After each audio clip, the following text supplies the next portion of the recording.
Hey Amazon sellers! Need to download your return report from Amazon Seller Central quickly? In this short video, I'll guide you through the easy steps to get your return data in no time. Let's get started. First, log in to your Amazon Seller Central account with your user ID and password. Once you're in, navigate to the Reports tab located in the top menu.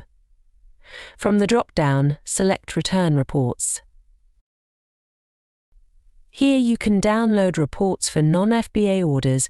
Next, you'll see an option to customize the date range.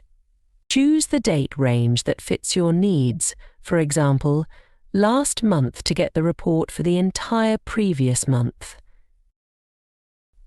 After selecting the date range, click on the Request Report button. The report might take a few moments to generate. Simply click on the Download button next to your report to save it to your computer.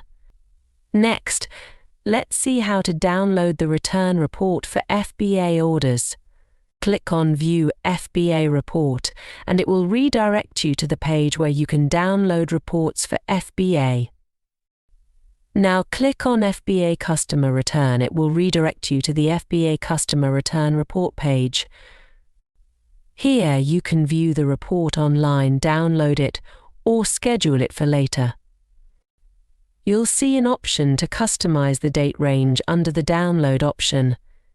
Choose the date range that fits your needs, for example, last month for the previous month's report. Here you have the option to download the report file in either TXT or CSV format. For now, I'm downloading it in CSV format. The report might take a few moments to generate. Just click on Download to download the report file. If you want to save the file with a different name, change the name and save it on your computer. And that's it. You've successfully downloaded your FBA and non-FBA customer return report. Thanks for watching. If you found this tutorial helpful, give it a thumbs up and subscribe to our channel for more Amazon seller tips and tutorials.